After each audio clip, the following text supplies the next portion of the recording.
मार्च महीना आ गया है और होली आने में सिर्फ 10 से 12 दिन ही बाकी रह गए हैं। साल 2025 की होली 14 मार्च को होने वाली है। आप ऐसे में 3-4 दिन की वृंदावन यात्रा प्लान कर सकते हैं ताकि आप वृंदावन और मथुरा दोनों जगह की होली सेलिब्रेट कर सकें। यदि आप पहली बार वृंदावन आ रहे हैं तब आपको बड़ा कन्फ्यूज़न हो रहा होगा। रमन रेती कहाँ है, बाके बिहारी मंदिर कहाँ है, गिरिराज परिक्रमा कहाँ होती है, छोटी परिक्रमा क्या है, बड़ी परिक्रमा क्या है, प्रेमानंद जी के दर्शन कैसे होते हैं, यमुना आरती का एक्सपीरियंस कैसा होता है। जो पहली बार वृंदावन आने वाला होता है उसके मन में इस प्रकार के कई सारे डाउट होते हैं और जितने भी ख्याल आते हैं हम उन सबको समझते हैं और आपकी यात्रा को लेकर हर तरह से मदद करने की कोशिश करते हैं ताकि आपको दर्शन करने में कोई परेशानी ना हो। और जब यात्रा करने के लिए आप अपने घर से निकलें तब कोई भी अच्छे दर्शनीय स्थान आपसे मिस ना हो। सिर्फ इसलिए ही हम इस चैनल पर एक बिगिनर लेवल की बातें करते हैं जिससे आप अकेले भी यात्रा करने की सोच रहे हैं तो आप अकेले भी निकल सकते हैं। बरसाना, नंदगांव और गिरिराज गोवर्धन के लिए हमने अलग से सेपरेट वीडियो बनाया है। इस वीडियो में हम सिर्फ मथुरा, वृंदावन और गोकुल के बारे में ही बात करने वाले हैं। जय श्री राम दोस्तों, राधे राधे। कैसे हैं आप?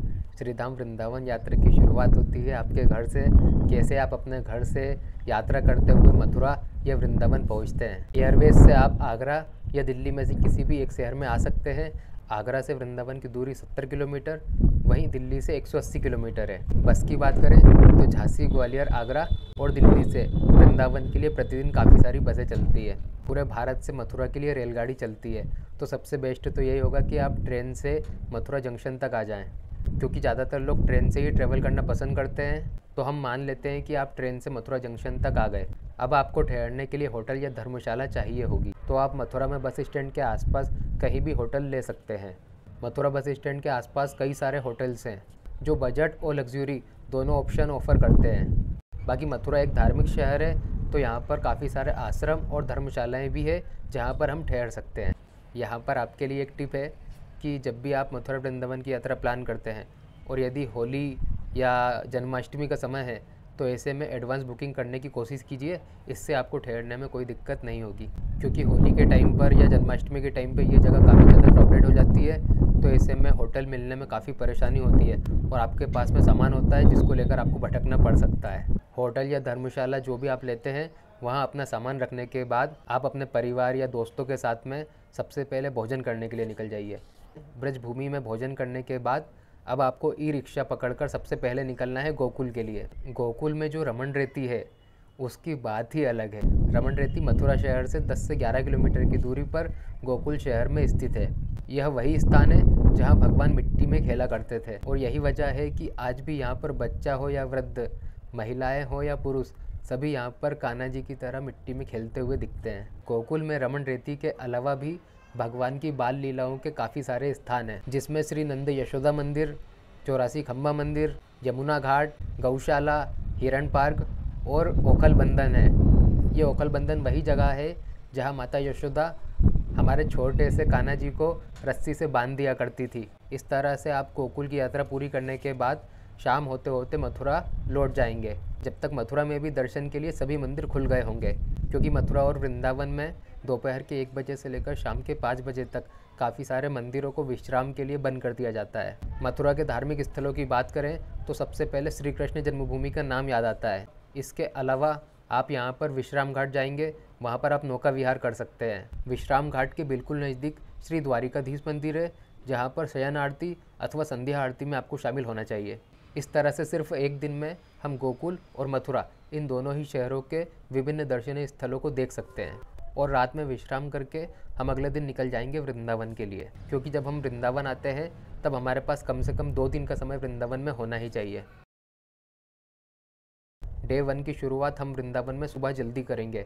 सुबह 6 से 7 बजे हम केसी घाट पहुंचकर यमुना जी का स्नान करेंगे और स्नान करने के बाद हम वृंदावन की पैदल परिक्रमा शुरू कर सकते हैं, जो 12 किलोमीटर की होती है।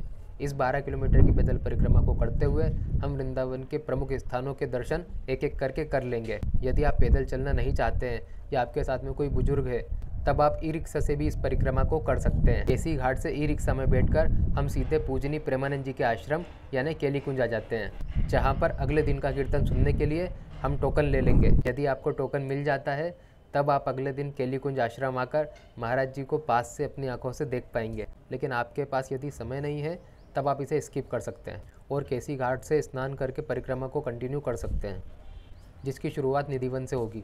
यमुना घाट से सिर्फ 15 मिनट पैदल चलकर हम निधिवन पहुंच जाएंगे। निधिवन से श्री राधा रमन जी से गोपेश्वर महादेव से रंगनाथ मंदिर, रंगनाथ जी से श्री बाके बिहारी और बाके बिहारी से श्री राधा वल्लभ जी के दर्शन करेंगे। राधा वल्लभ मंदिर मेन मार्केट में है, जहां पर हम भोजन भी कर सकते हैं और तरह तरह के व्यंजनों का भी आनंद ले सकते हैं। जब आप वृंदावन आते हैं तो ब्रज की लस्सी ज़रूर ट्राई करें। समय का हमें यहाँ पर ध्यान रखना होगा, क्योंकि शाम के समय हम सिर्फ 2 जगह जाने वाले हैं, जिसमें से एक है श्री देवराह बाबा आश्रम और दूसरा है टटिया स्थान, और यह दोनों ही एक दूसरे के पास में है। शाम के 5 बजे टटिया स्थान मंदिर खुल जाता है। ये टटिया स्थान वो जगह है जिसे आपने कभी सोशल मीडिया पर नहीं देखा होगा या जिसके बारे में आपने सुना भी नहीं होगा। रील्स बनाने के लिए या फैशन के लिए जो लोग वृंदावन आते हैं, उनके लिए टटिया स्थान बिल्कुल नहीं है।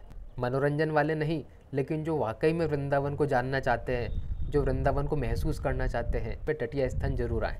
शाम 5 बजे यह मंदिर खुलता है और 6 से 6:30 बजे यानी कि 1 से 1.5 घंटे के लिए सिर्फ इस मंदिर को खोला जाता है। यदि आप होली के दौरान वृंदावन आए हैं तो आपको पता होगा कि वृंदावन में होली का त्यौहार बहुत बड़े रूप में सेलिब्रेट होता है और बहुत ही अच्छे से सेलिब्रेट होता है। ऐसे में आप श्री बाके बिहारी मंदिर और दाऊजी मंदिर, इन 2 जगह की होली ज़रूर खेलें। इस तरह से हमारा पहला दिन वृंदावन में पूरा हो जाता है।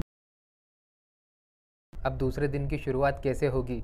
यदि हमने प्रेमानंद जी के दर्शन करने का टोकन लिया था, तब हम आज उनके आश्रम जाएंगे और कीर्तन में शामिल होकर महाराज जी के दर्शन करेंगे। और यदि हमने टोकन नहीं लिया था, तो पहले दिन की वृंदावन यात्रा को हमने जहाँ पर छोड़ा था, वहीं से हम दूसरे दिन की यात्रा को शुरू कर देंगे, ताकि हमारी वृंदावन की परिक्रमा पूरी हो जाए।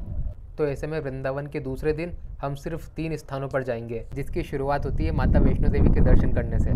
जी हाँ, वृंदावन में भी माता वैष्णो देवी का एक प्रसिद्ध मंदिर है, जहाँ से आप अपनी दूसरे दिन की वृंदावन यात्रा की शुरुआत करेंगे। माता के दर्शन करने के बाद हम प्रेम मंदिर आ जाएंगे। वहाँ पर थोड़ी देर समय बिताने के बाद वहाँ से हम इस्कॉन मंदिर आ जाएंगे। इस्कॉन मंदिर और प्रेम मंदिर के बीच में सिर्फ 200 मीटर की दूरी है।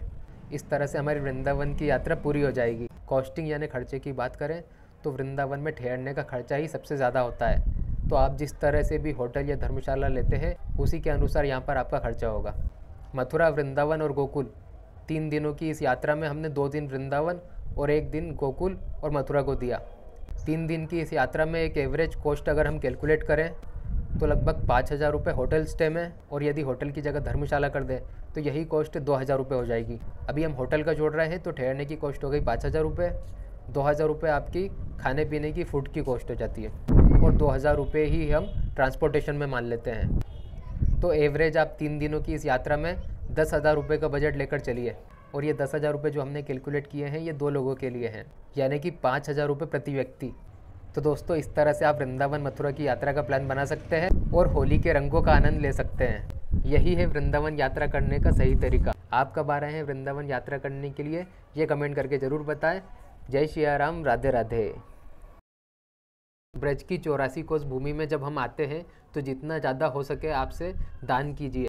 ब्रज के बंदरों को केले और गौ माता को चारे की सेवा जरूर कीजिए। राधे राधे।